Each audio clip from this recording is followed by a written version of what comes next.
Hello, and welcome to Coffee with Coach. Marine Corps officers know how to take command. The Marines make sure of that. When it comes time to step up to the next level, officers are trained to do that job. How do the Marines do that? And what can the church learn from that process? Stick around, and I'll tell you on Coffee with Coach. I have 3 goals for these videos: to help you become a better pastor and leader, to save you time and money, and to help educate, energize, and motivate you to energize and motivate your church. Pastors move from small churches to larger churches with almost no training about the differences required to lead a larger church. What can we learn from the command training process used in the military? Stick around. We'll find out. If you find these videos valuable, I hope you will subscribe to my channel. And if you have questions or comments, you can add them below or email me at steve@revstevep.com. Today I'd like to share the video with my good friend, John Coretti. Since 2004, John has served as the Regional Director of Range and Training Area Management, Marine Corps Installations West, Marine Corps Base Camp Pendleton, which includes locations at Camp Pendleton, Miramar, Barstow, and Yuma, Arizona. He is responsible for the program management and modernization of ranges, training areas, and training systems across the complex of Marine Corps Western installations. Prior to commencing his tenure with the Federal Civil Service, John was commissioned as a second lieutenant in the U.S. Marine Corps through the NROTC program at Penn State University in 1981, and he served in the active duty ranks for more than 23 years.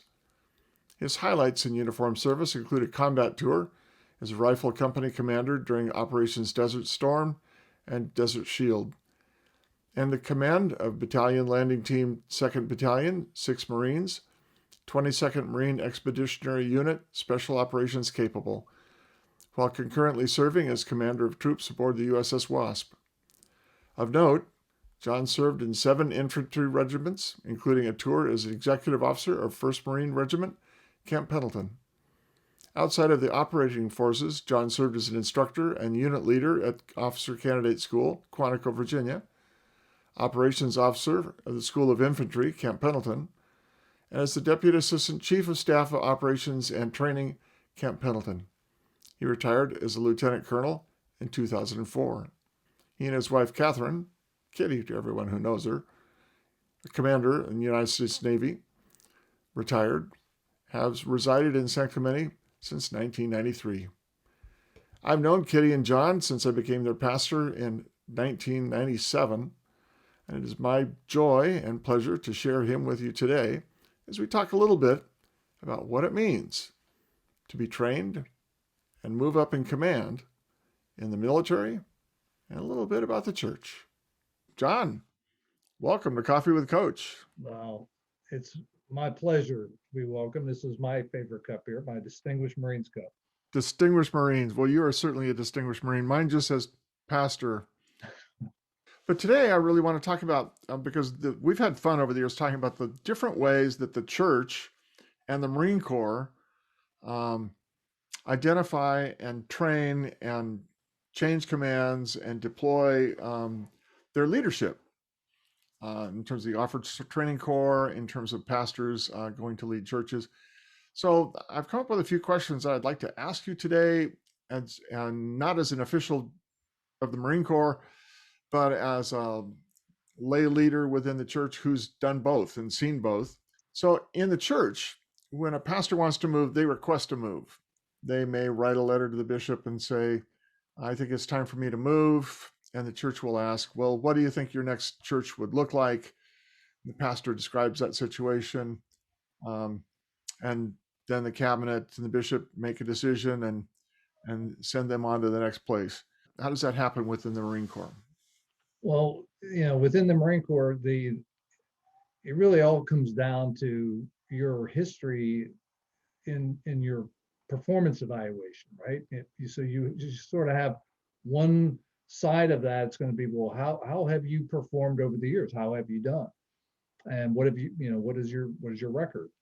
uh, you also enter into that, what does the individual want to do, right? So the individual has a say. They can say, hey, I would like to, move up, but generally, you know, there's a progression. As an officer, you'll start out as a lieutenant, and you'll have a platoon, and if you're a ground combat guy, and then you'll start moving your way up, larger size units, more responsibility as you move forward. You know, the individual has a say and desire to say, this is what I want to do. I want to progress.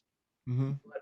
But the movement upward into command is governed by a command screening board.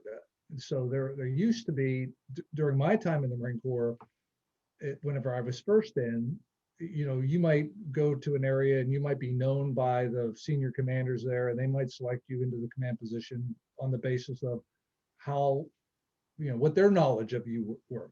Mm-hmm. And then sometime along the way, whenever I was fairly, you know, probably a mid-grade captain, or even a little bit more junior to that, the Marine Corps changed that, and they said, no, we're gonna have a command screening board so that we can ensure that, you know, those who are the most qualified from the criteria that we would have for command will be put in position.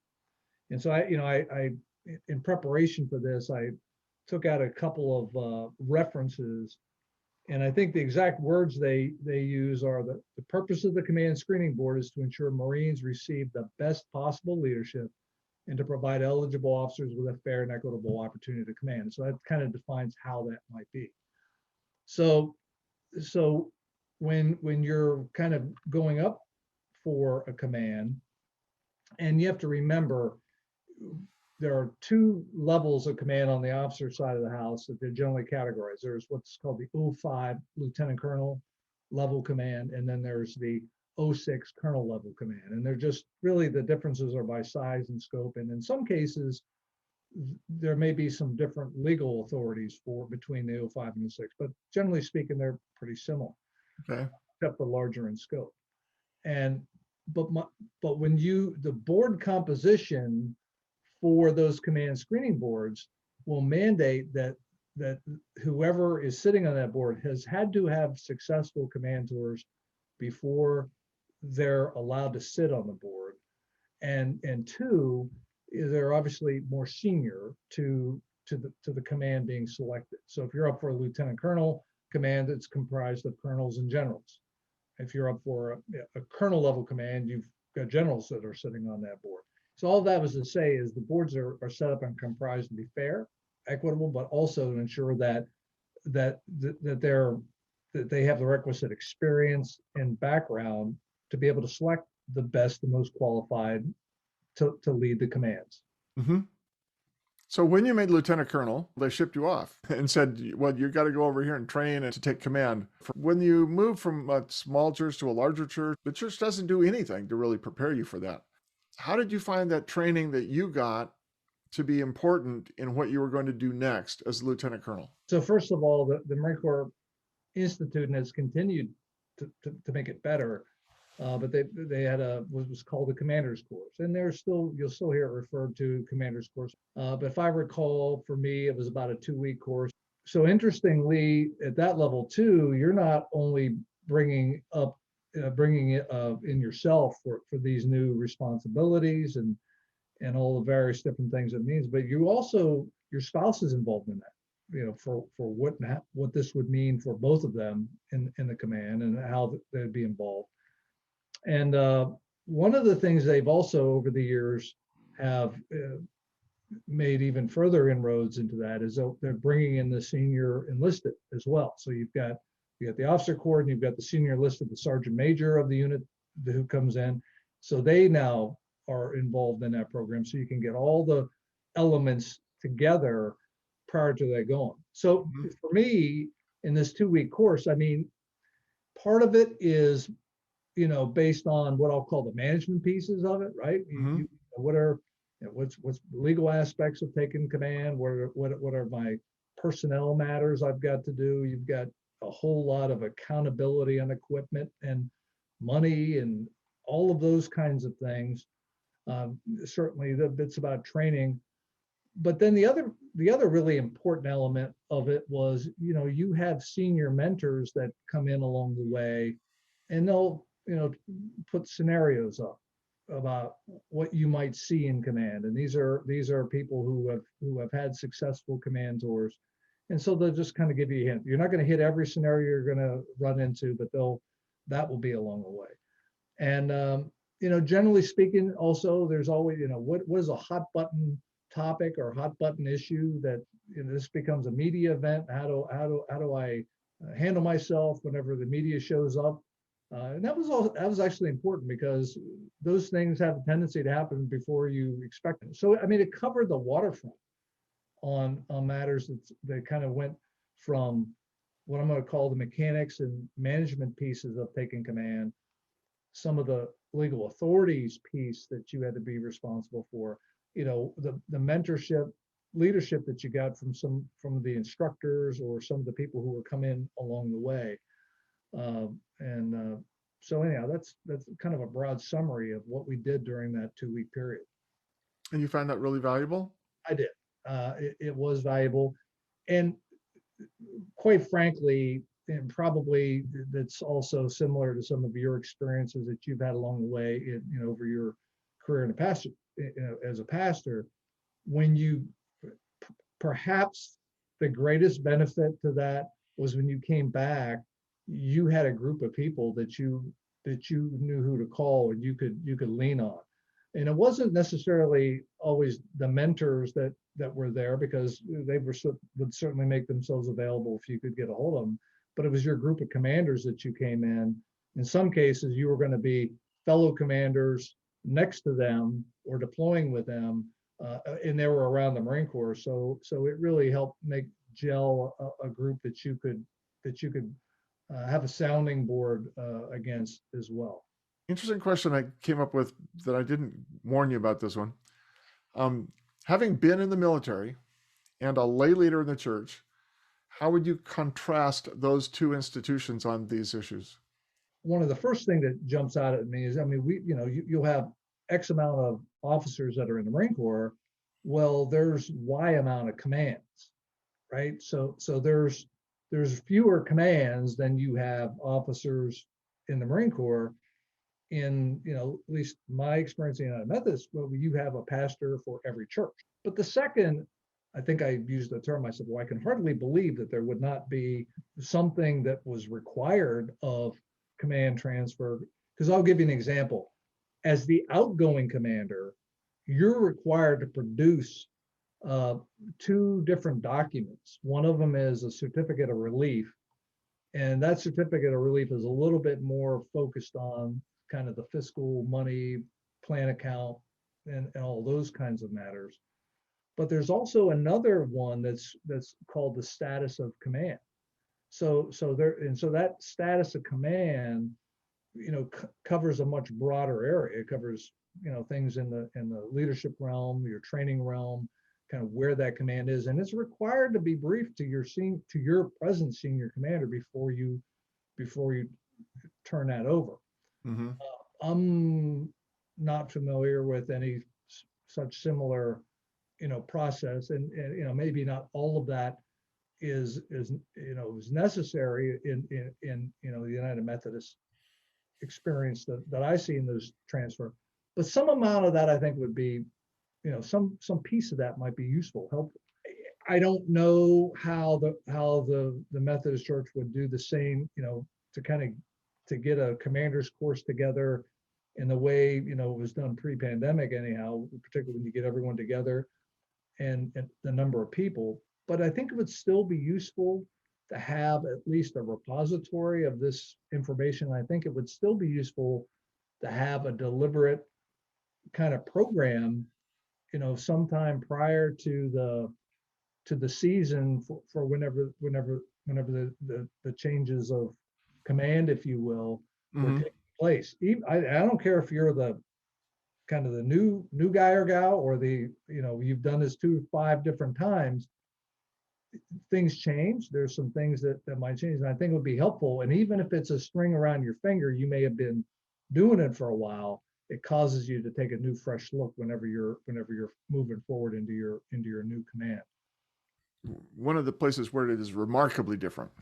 In our Methodist Church, you're the old pastor one Sunday, and you leave, and there's a new pastor that comes in the next Sunday, and they're just there.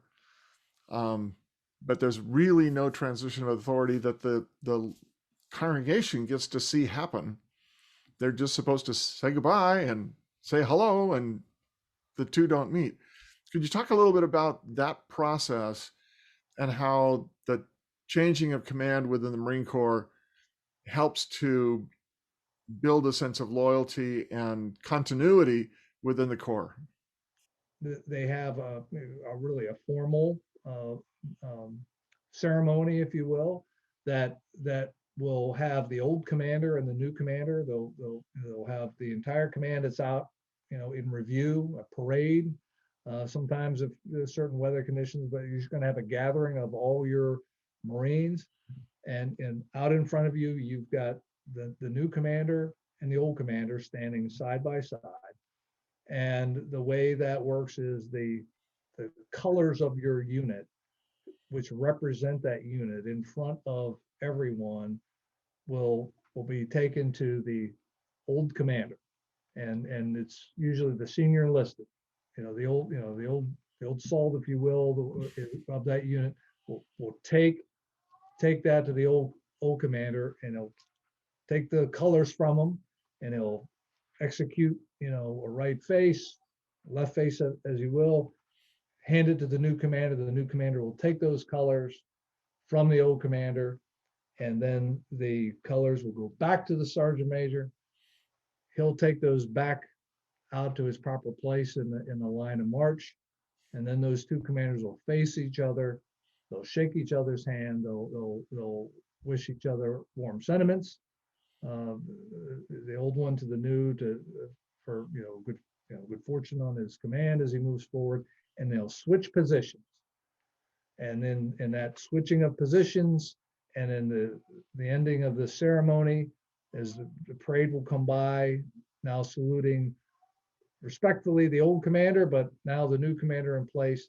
It's a visible public ceremony, for the unit and for everyone else who's there to know that has transferred. And so, in the military, there's X amount of legal authority, if you will, that kind of goes with that. But a commander, you can't rely on that, right?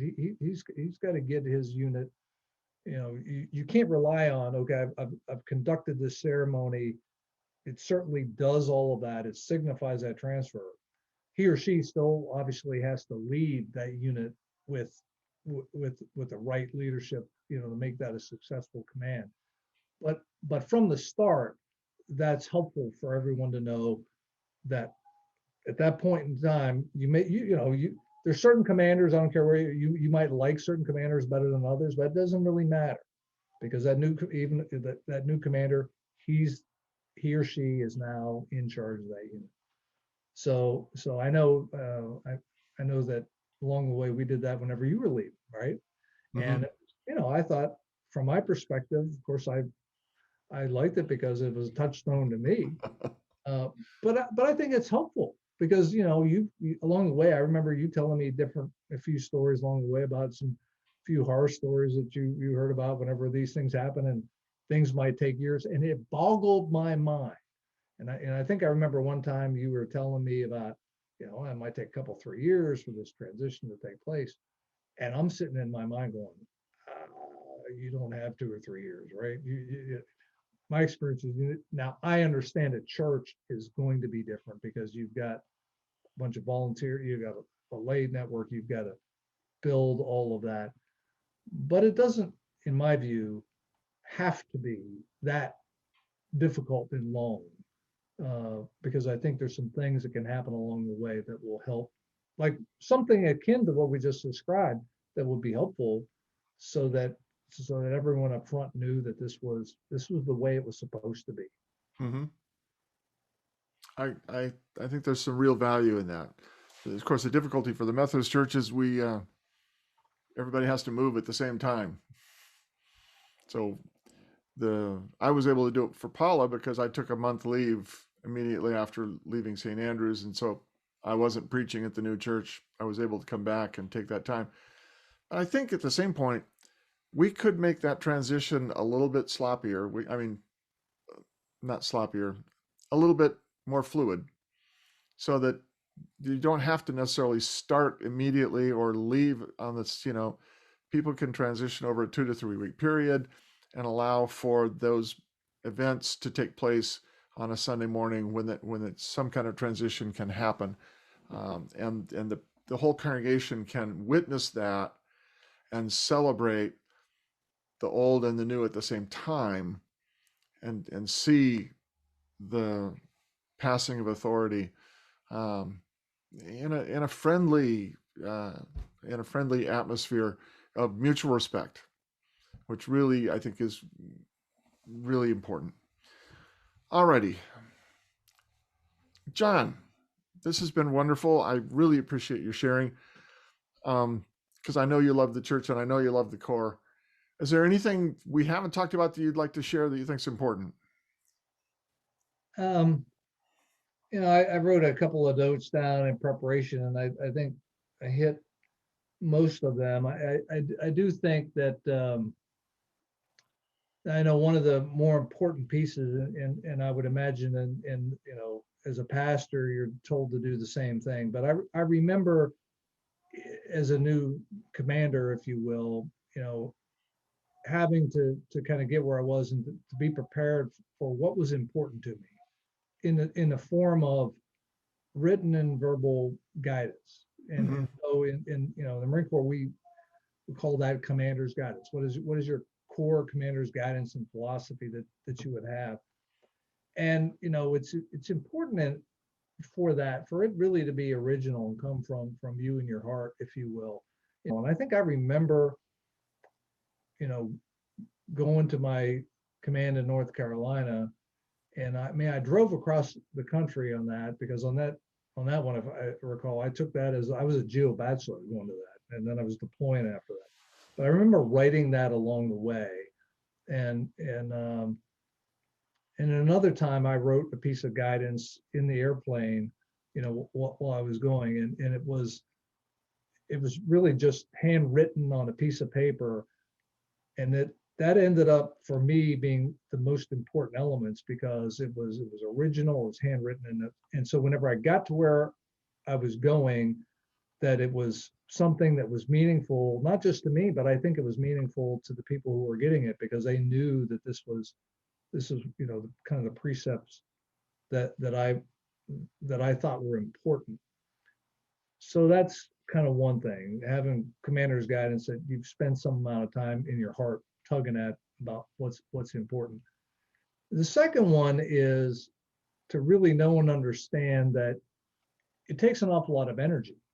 And that energy, if you're going to be successful, it just needs to be persistent. You got to keep bringing it all the time. And I think I shared with you. I remember having getting my company commanders. I'm a battalion commander, so I got captain company commanders. I've got major, operations officers and the XO, and you've got other captains and Mm-hmm. that are at that level, and you're briefing them all on your guidance and what's important. And well, the Marine Corps can be a transient organization in terms of some of those are leaving command after a year and they're moving forward. And here I find myself at the 1 year mark of a 2 year command, having all kind of new people. And I will tell you, I didn't want to have to kind of go through all of that briefs and mentoring and energy that it takes to kind of get all that in the new staff and commanders. I would really, I thought, well, I was done with it once I'm done. And I came to realize if I didn't do that, it was not going to have a good outcome. Mm-hmm. So it really took that. And I thought about that in terms of, you probably put that up on, I don't know, steroids be the right word, but maybe even increase that in intensity for the experience in the church because you're turning over lay leadership and people coming off a nominations committee and people they fall out of one thing into another. Yeah. And whoever these new people who are coming in, they don't, unless you take the time as you did whenever you first came in, you might as well just figure no one knows anything about how you operate, what you think is important, because they don't know and they won't know unless you take the energy to put that in. And it takes a lot of work Mm-hmm. to kind of to stay after that. But those are the only two other things that I thought from from a command perspective, and some things that I thought might be important for a tie-in to the church that I wanted to also share. John, thank you. No, we talked about energy, and actually, it was you. When I first came to St. Andrews, and you had been deployed, so I don't think you were even around for my first 6 months. You were back in Camp Lejeune, I think. Um, and so you came back to the church and walked in on Sunday morning after about 6 months, and you came up to me after Sunday and said, "Wow, the energy level at this church has changed." And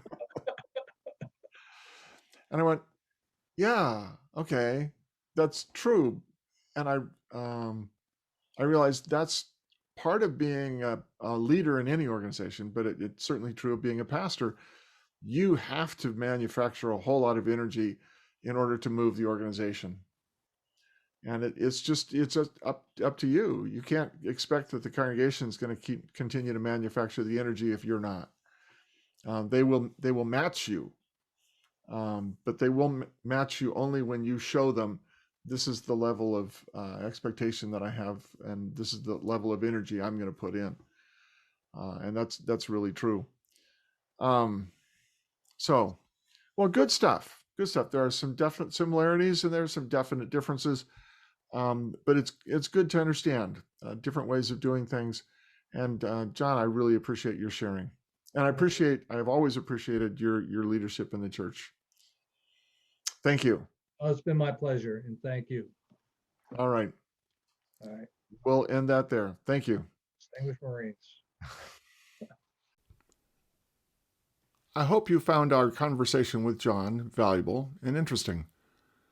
Your church denomination may do a great job of advancement training, but it may also be true that they do almost nothing.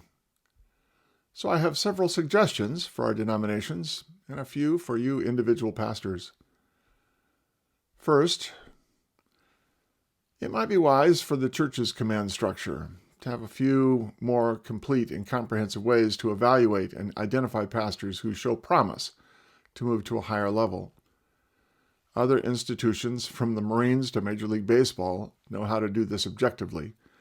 There's no reason the church can't do a better job. Having identified candidates for advancement, engage them in a monitored process by supplying them with mentors and coaches who have experience at their current levels and the next highest level up to help them grow their current church and be better prepared to move up when the opportunity arises. Third, create 5 specific courses of study for pastors designed around the primary shift points in leadership styles for different sized churches. I will say more about those points in future videos. Then, offer those classes every year for those pastors who have shown promise to advance, and for those who want to learn more about their churches and improve their leadership abilities. And lastly, during the first 3 years in a new church, provide each pastor with a mentor coach who has served and excelled at that level. Now, for you pastors, there are several things you can do on your own. First, there are a variety of materials available to help you understand how to lead at different levels of congregational size and complexity. Study those whenever you are contemplating a move. You might visit my website. There's a wealth of material there at revstevep.com. Look for the section called Understanding Your Church. Second, there are retired pastors who would be happy to meet with you regularly and be available in emergencies. Find one you can trust and engage them. Third, find someone within your community outside of the church who leads a larger organization and would be willing to act as a sounding board for you. They might do it for free if you always pay for lunch. Fourth, most importantly, understand that everything you learned at the last position may not be applicable at the new one. You will probably have to change your leadership style in order to best lead a larger church.